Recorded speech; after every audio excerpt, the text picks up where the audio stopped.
On the front cover of the November-December 2002 Biblical Archaeology Review magazine is a picture of the bone box of James, the brother of Jesus.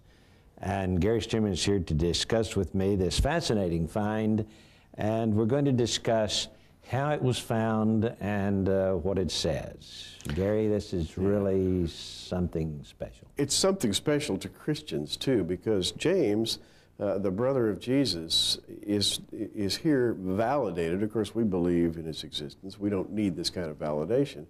But the fact that at this particular time in history, validation has emerged is most interesting. JR, this bone box, called an ossuary, which is just Latin for bone box, is about 20 inches long. And the way they buried the dead back in the first century was first they would lay them out in a tomb, and after the body had desiccated, leaving only the bones, the relatives who were still alive would come back, collect the bones, place them in an ossuary, seal it up, put it back in a special place in the tomb, leaving the sarcophagus open for another burial in the family. And so it went on generation after generation. It seems a little strange to us, but that's the origin of this bone box. You know, according to this article in Bar Magazine, Biblical Archaeology Review, this type of burial took place only for about a couple of hundred years, from the 1st century BC to around AD 70 and the destruction of the Jerusalem temple.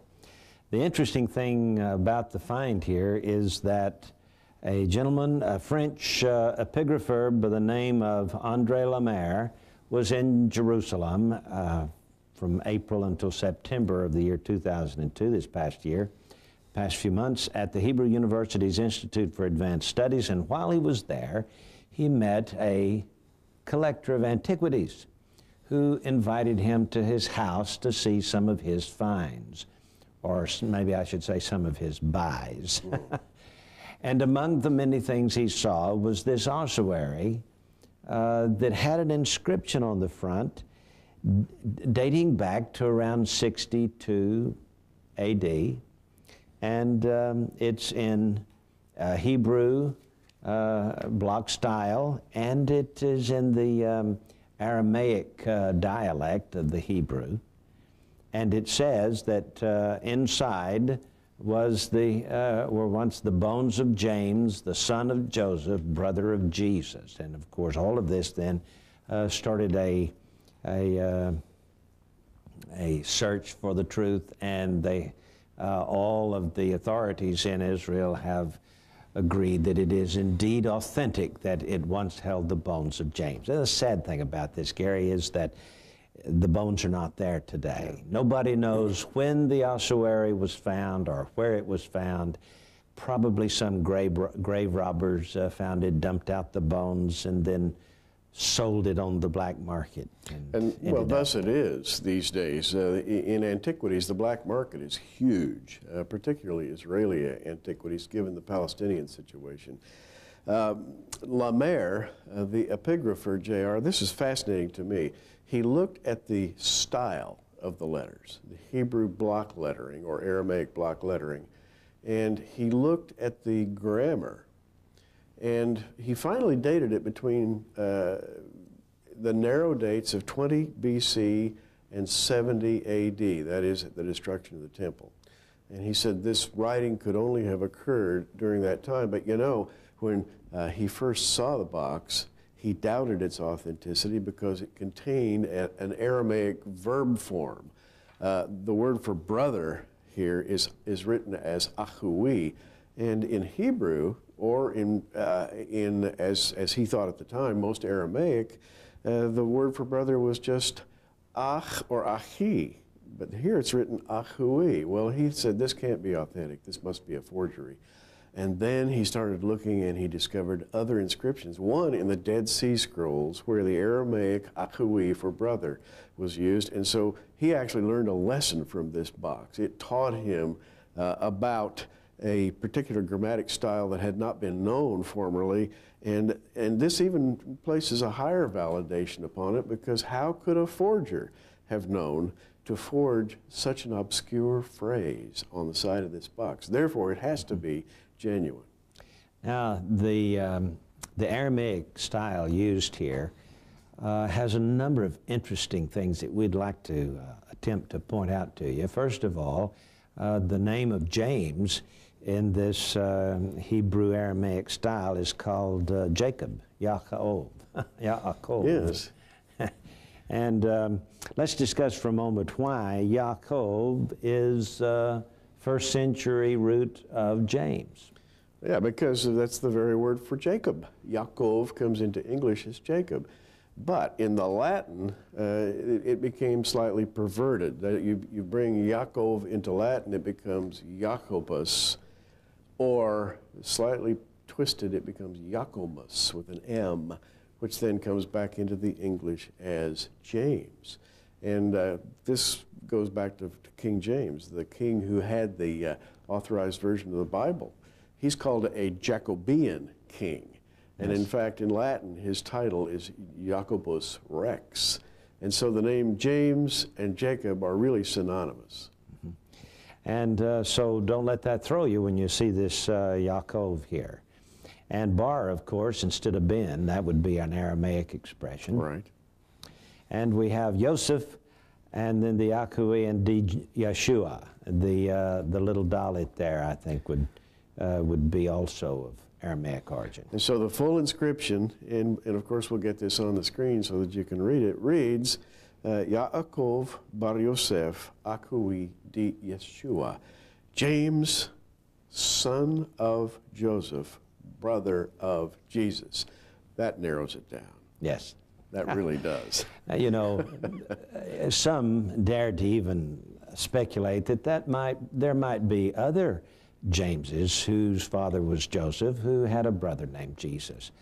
You know, you're looking at a population of the planet that couldn't be over 250 million at most, and that would be in the unknown regions and reaches of the southern part of Africa to the New World, to what we'd call South and North America and so on.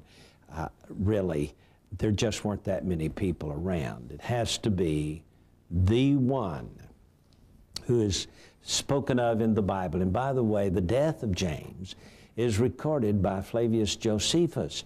Gary, tell us what Josephus had to say about James's death. And how well, it reading occurred. here in Josephus, this is Antiquities, book 20, chapter 9.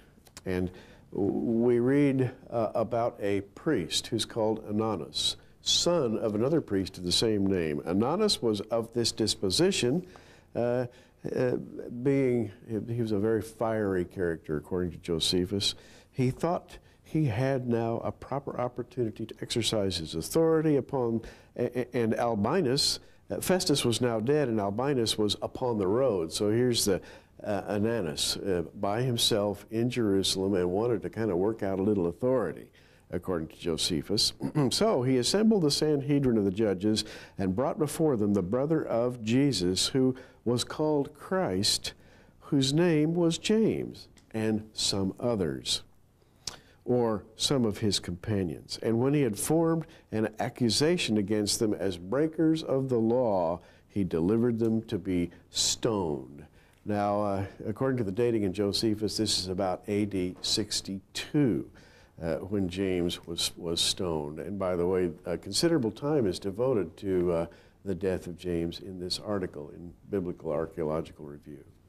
And there is a picture here in Bar Magazine of James lying down here at the foot of the temple.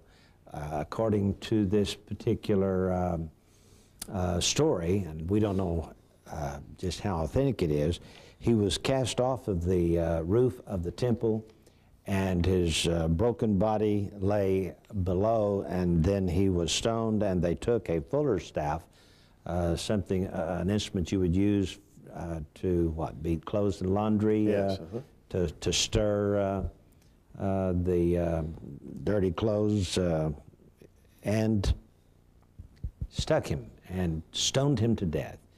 And then it says that he was buried in the immediate area under the temple. I'm not sure that it was actually under the temple, because that would be sacred ground. But of course, somewhere around the Temple Mount he was buried. There would be a lot of burial sites very close to the temple in that day.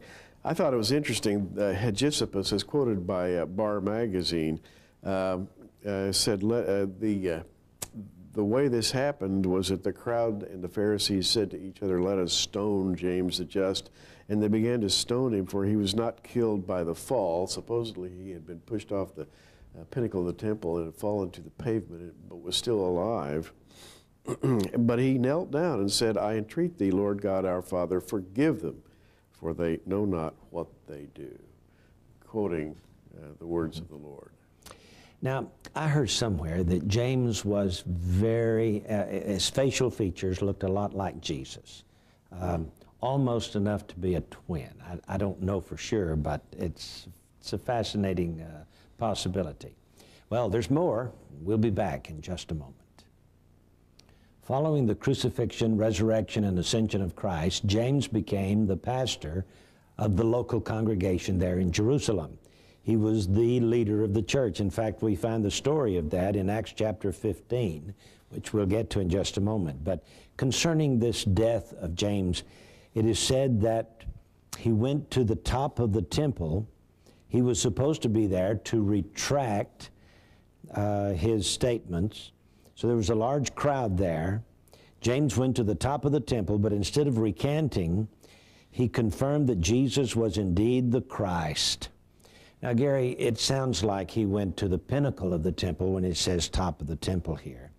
That would be the southeastern corner of the Temple Mount. In fact, it says that, and thus he, James, suffered martyrdom, and they buried him on the spot by the temple, and his monument still remains by the temple. This, if they buried him on the spot, it certainly couldn't be up there on the Temple Mount around, say, where the Dome of the Rock is today, but has to be down in the valley, 80 feet below the pinnacle of the temple. That's the southeastern corner of the Temple Mount. So evidently, this is where that ossuary was originally found. Yeah, amazing, isn't it? And he fell approximately 80 feet off of that.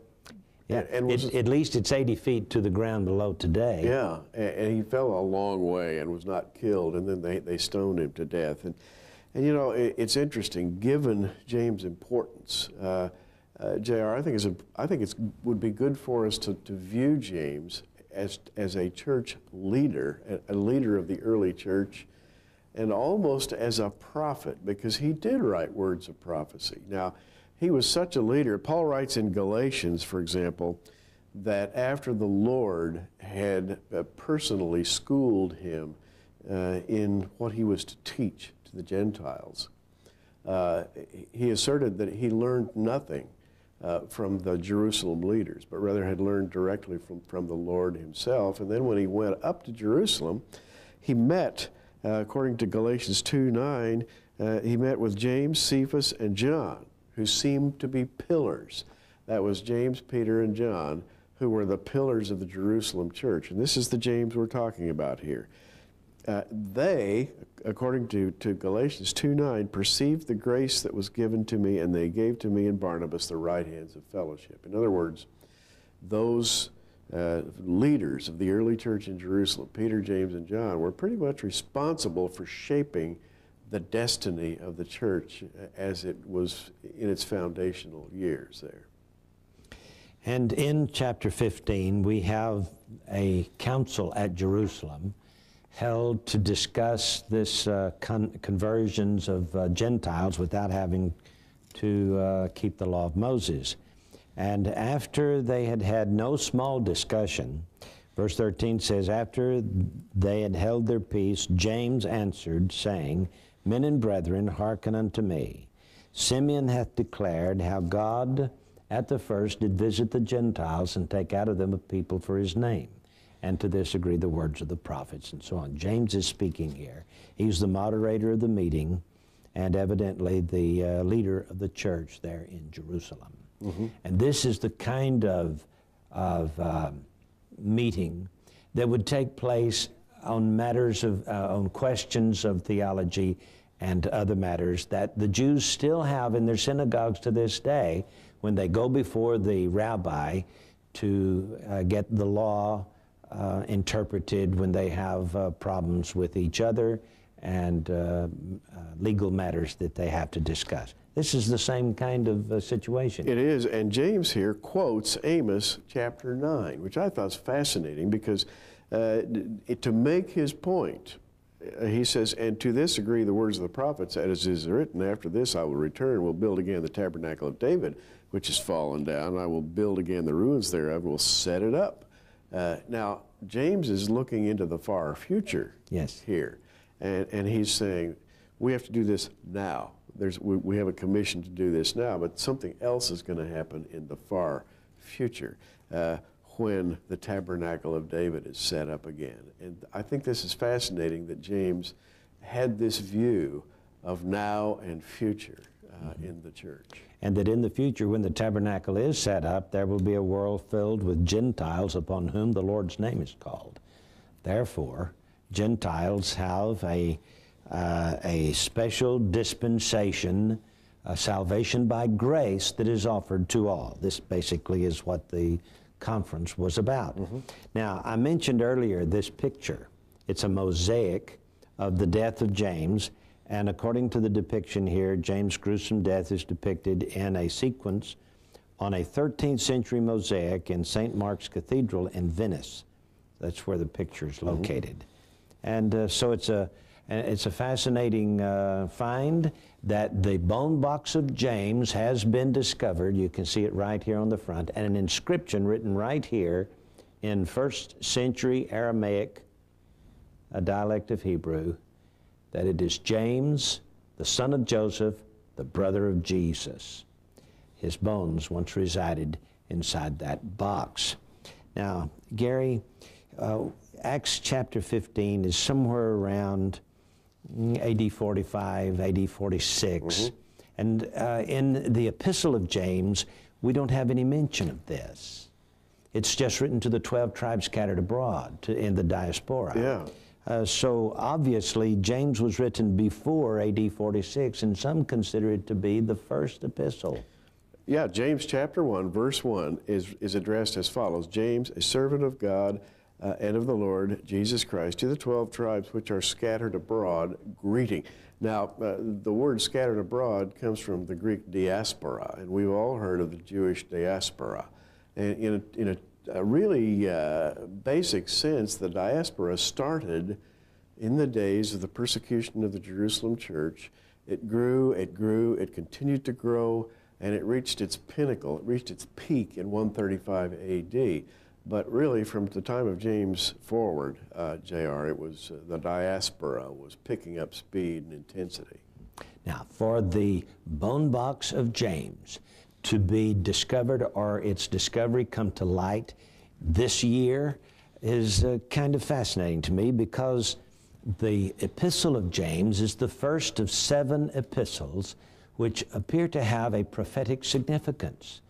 It appears to us that James, through Jude, delivers a prophetic picture of the 7-year tribulation period, James being the first year of the tribulation period, and then each succeeding epistle seems to allude to a year of the 7 years, these 7 epistles. And you know, J.R., it's fascinating that in James 5 there is a very blatant, clear prophecy. Go to now, ye rich men, weep and howl for your miseries that shall come upon you. Your riches are corrupted, your garments are moth-eaten, your gold and silver is cankered, and the rust of them shall be a witness against you, and shall eat your flesh as it were fire. You have heaped together treasure for the last days. Can you say Enron for me? Oh, Gary, you hit the nail on the head. Well, you look at the stock market, but it's not only in America, it's all over the world. The whole world is going into a deep depression. We don't know how deep it's going to be. We may have just seen the beginning of it. According to James, it's going to get a lot worse and will lead to a worldwide control of the monetary and economic system, which chapter 13 of Revelation calls the mark of the beast. Looks like we may have arrived. It's kind of interesting that James's coffin, shall we say, is found. Could it be a sign? You know, there are no coincidences in the Lord. The appearance of that ossuary with its inscription might be a little reminder that things are getting closer than you might think. There are so many signs of the times, so many events happening today that all point to the second coming of Christ. So this could be one of them. We'll be back in just a moment. Not only did the front cover of Bar magazine have the lead article on the discovery of the bone box of James, the brother of Jesus, but it was also reported throughout the news media. And they made quite a deal out of it, didn't they, Gary? Indeed they did. And J.R., if this is a witness to Christians, think how much more of a witness it is to non-Christians. It may make a few people look twice at the reality of Jesus, his family, the early church, and possibly might act to further the gospel. You know, James says in the last chapter that Elijah was subject to like passions like as we are, and he talks about Elijah. So is it possible, since the bone box of James has shown up this year, that Elijah may be soon to come? Don't know, we'll see. This is J.R. Church and Gary Stemman. Until next time, keep looking up. Prophecy in the News is a viewer-supported ministry sponsored by our many friends across America and in your area. For your gift of $10, you can receive a special edition of our current program on audio tape, or for a gift of $20, we'll send you our programs on videotape. For either order, call the 800 number on your screen right now.